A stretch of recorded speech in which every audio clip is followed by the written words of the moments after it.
오늘 욥기 6장 말씀 함께 나누며 주신 은혜 깨닫기를 원합니다. 지난 5장에서 엘리바스는 확신에 찬 말을 했습니다. 3장에서 욥이 자신의 고난과 고통에 대해서 탄식하는 말을 듣고 입을 열기 시작한 그의 친구들 가운데 첫 번째 주자 엘리바스가 4장과 5장에 걸쳐서 그의 확신에 차는 말들로 욥의 고난에 대해서 이야기하기 시작했습니다. 그의 말은 점점 단정적이 되었고 마치 회개를 하나의 공식처럼 제시하기도 했고 그것이 해결의 대안이라고 말하는 것을 우리가 볼 수 있었습니다. 그러나 그가 했던 말들이 정작 옳은 말이었고 그 말만 띄워놓고 보면 참 은혜스러운 말들, 정답들이 그 안에 다 들어있는 좋은 말들이었지만 그러나 그것이 욥을 살리지는 못했습니다. 단 한마디도 욥을 돕거나 그를 위로하거나 그에게 도움을 주었다기보다는 오히려 욥을 더 깊이 무너지도록 했던 것을 보았습니다. 이제 6장과 7장은 그 엘리바스의 말을 듣고 욥이 다시 그 말에 직접 응답하고 나서는 그러한 내용들을 담고 있습니다. 그래서 6장 1절은 욥이 대답하였다라는 말로 시작하는 것을 볼 수 있습니다. 그리고 이어지는 2절과 3절에서 이렇게 말합니다. 나의 괴로움을 달아보며 나의 파멸을 저울 위에 모두 놓을 수 있다면 바다의 모래보다 무거울 것이라. 그러므로 나의 말이 경솔하였구나. 여기서 달아보다라는 히브리어의 단어는 저울에 올려서 정확히 무게를 재는 그러한 행동을 뜻합니다.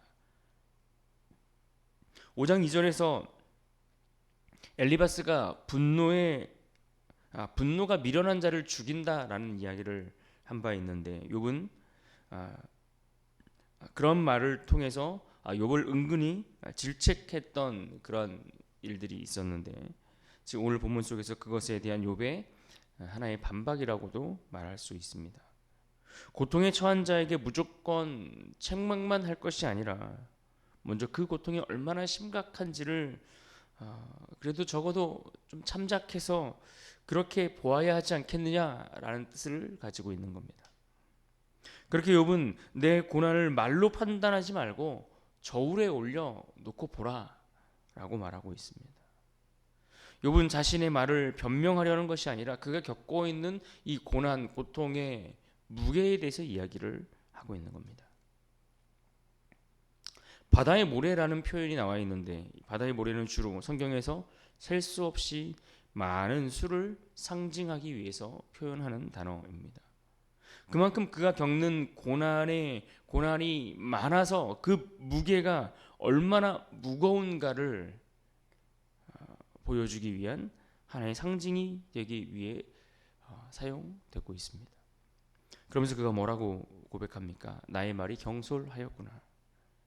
이 말은 욥이 지금 자기 죄를 시인하였다라기보다는 자기를 변호하는 말로 해석하는 것이 더 옳습니다. 자기의 고난이 바다의 모래보다도 무겁기 때문에 3장에서 나타났던 그의 탄식과 그의 삶에 대해서 저주하는 그런 말들이 그의 고난에 비추어 볼 때의 정당하다라는 의미를 담고 있습니다. 그렇습니다. 고난당한 사람의 말이 거칠어지기 시작하고 험한 말들이 들려지기 시작할 때 우리가 먼저 물어봐야 할 무게는 말이 있다면 이 말, 그가 하는 그 말 뒤에 얼마나 무거운 고난의 짐을 그가 짊어지고 있는가 하는 것을 우리가 생각하고 다가가는 공감의 자세가 아닐까요? 욥은 자신이 겪는 고난에 대해서 계속해서 묘사합니다. 4절을 보십시오. 전능자의 화살이 내게 박힘에 나의 영이 그 독을 마셨나니 하나님의 두려움이 나를 엄습하여 치는구나. 이 말을 들어보면 욥은 자신의 고난을 우연히 일어나는 것으로 보고 있지 않습니다. 그는 이것을 하나님의 손 아래에 있는 사건, 하나님의 주권 안에서 진행되고 있는 사건으로 그렇게 인식하고 있다는 것을 알 수 있습니다. 그래서 이 말 속에서 우리가 중요하게 볼 대목은 그가 하나님의 주권 안에 이 모든 것들이 이루어지고 있다는 것을 알고 있기에 그는 여전히 하나님을 떠나지 않았고 그 고통의 문제를 하나님께 가지고 나아가고 있는 겁니다. 그렇습니다. 고통당한 자의 믿음이라는 것은 고난 그 자체를 부정하는 것이 아니라, 고난이 없다라고 말하는 것이 아니라 오히려 그 고난을 하나님께 가지고 가는 것, 그것이 믿음이라고 이야기할 수 있지 않을까요? 계속해서 욥은 말합니다. 8절과 9절입니다. 나의 간구를 누가 들어줄 것이며 나의 소원을 하나님이 허락하시랴. 이는 곧 나를 멸하시기를 기뻐하사 하나님이 그의 손을 들어 나를 끊어 버리실 것이라. 3장에서 욥이 자신의 죽음을 강하게 갈구했던 것을 우리는 기억합니다. 그런데 여기서도 마찬가지로 그러한 소망의 연장선상에서 지금이라도 죽었으면 좋겠다라는 그런 갈구를 보여주고 있는 것을 볼 수 있습니다. 그가 이처럼 죽음에 집착하는 이유가 무엇이겠습니까? 그가 이와 같이 차라리 죽었으면 좋겠다라는 이야기를 하고 있는 이유는, 그 1차적인 이유는 욥이 당하는 그 고난의 무게, 심각성 때문입니다.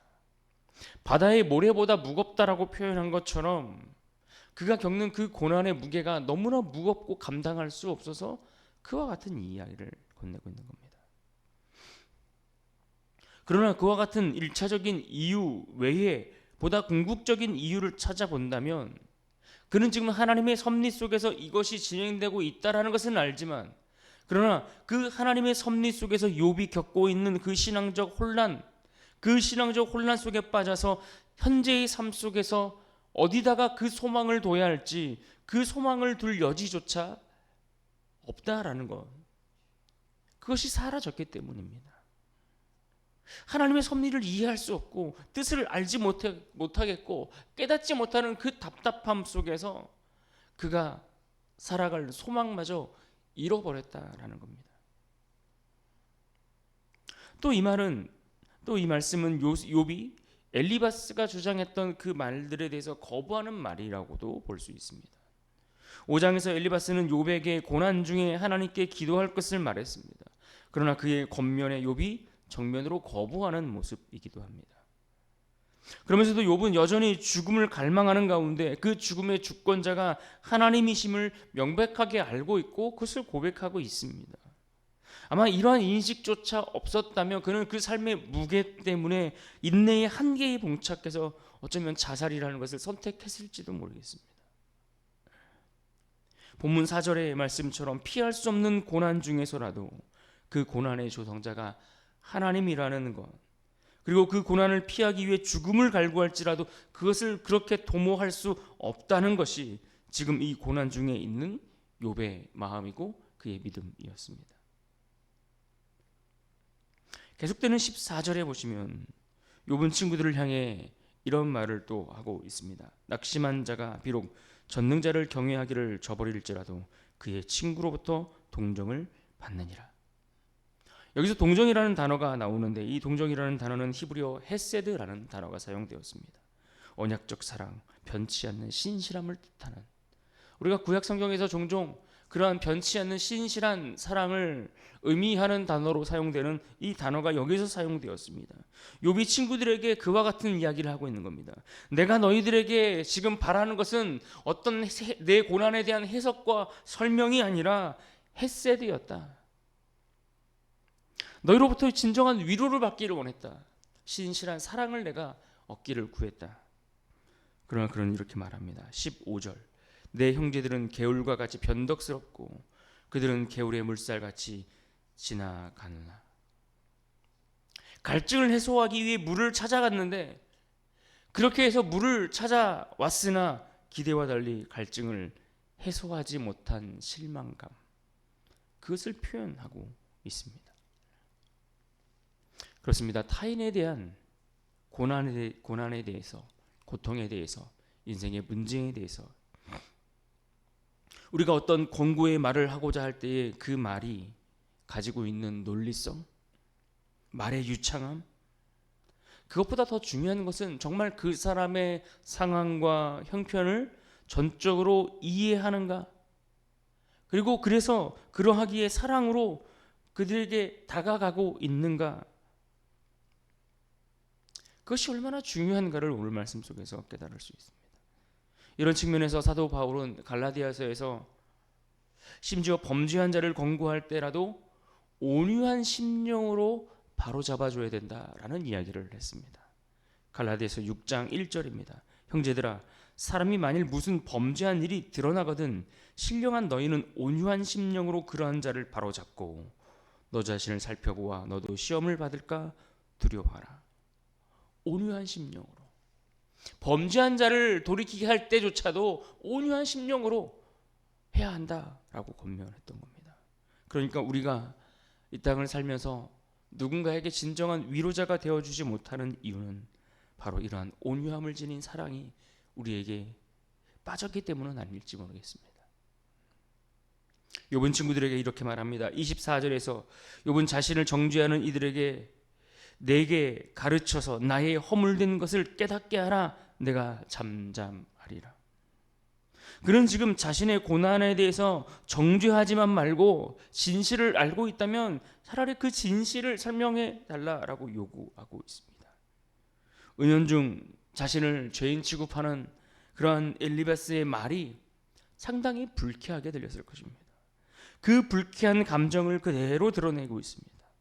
그러면서 자신은 그러한 비난받을 만한 죄를 지은 적이 없다라고 자기의 항변을 하고 있는 말이기도 합니다. 그러면서 욥의 이 말 속에는 그가 결단코 다른 사람의 말을 듣지 않으려고 하는 것이 아니다라는 것을 우리가 또한 엿볼 수 있습니다. 얼마든지 교정받을 준비가 되어 있고 너희가 하는 그 말들을 들으려고 하는 자세가 내게도 있다라고 하는 말로 해석될 수 있습니다. 그러면서 이 30절에 뭐라고 요구합니까? 내 혀에 어찌 불의한 것이 있으랴? 내 미각이 어찌 속임을 분간하지 못하랴? 우리는 이 말에서 욥이 지금까지 한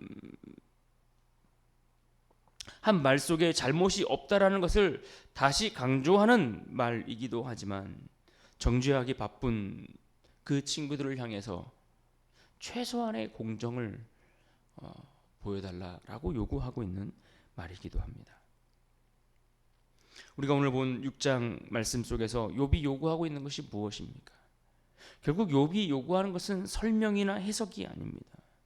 그렇다고 이런저런 판단을 요구하고 있는 것도 아닙니다.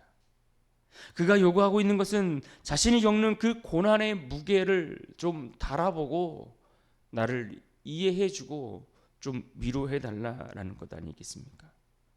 내 고난의 무게를 제발 먼저 달아보고 좀 이야기하면 좋겠다라는 겁니다. 그렇습니다. 고난은 말로 재단될 수 있는 가벼운 것이 아니라는 것을 외치고 있습니다. 고난은 이론으로 정리할 수 있는 문제가 아니지 않습니까? 어떻게 딱딱 수학 공식처럼 고난의 문제를 우리가 그렇게 정리하고 해석할 수 있겠습니까? 고난은 그저 저울 위에 올려놓아 그 무게가 함께 느껴지고 그 무게를 경험하게 될 때에 비로소 공감해 줄 수 있는 것 아닐까요? 그 무게를 알지 못하고 혼내는 위로는 결국 위로가 아닌 화살이 되고 마는 것을 볼 수 있습니다. 그럼에도 불구하고 우리는 너무나 자주 고난을 겪어보지 않고도 우리는 수많은 말들을 쏟아내고 그러면서 그 무게를 재어보지 않고도 우리는 너무나 빨리 결론을 내려버릴 때가 많습니다. 나의 고난의 문제가 아닌 누군가의 다른 사람의 고난을 보면서 말입니다. 그런데 우리 주님은 우리의 고난을 멀리 서서 그냥 그저 그렇게 분석하신 분이 아닙니다. 그분은 인간의 몸을 입고 이 땅에 오셔서 고난의 무게를 직접 짊어지셨고 십자가 위에서 그 무게를 끝까지 감당하셨습니다. 그러므로 참된 믿음이란 고난을 설명하는 실력이 아니라 고난의 무게 앞에서 함부로 말하지 않을 줄 아는 겸손이며 먼저 그 고통받는 자들과 함께 울어줄 줄 아는 사람이라고 말할 수 있을 것입니다. 그런 의미에서 오늘 본문 2절의 말씀을 우리가 다시 기억하면 좋겠습니다. 2절에서 그는 이렇게 말합니다. 나의 괴로움을 달아보며 나의 파멸을 저울 위에 모두 놓을 수 있다면. 고난의 무게 앞에 침묵할 줄 아는 신앙이 필요합니다. 그럴 때 우리의 말이 바람이 아니라 위로가 되고 우리의 신앙은 논리가 아니라 예수 그리스도의 마음을 닮은 그러한 믿음과 사랑으로 전해지게 될 것입니다. 오늘도 그와 같은 말과 그러한 생각들을 가지고서 이 하루를 살아가는 그러한 복된 하루, 그러한 승리자의 삶이 될 수 있기를 주님의 이름으로 축복합니다.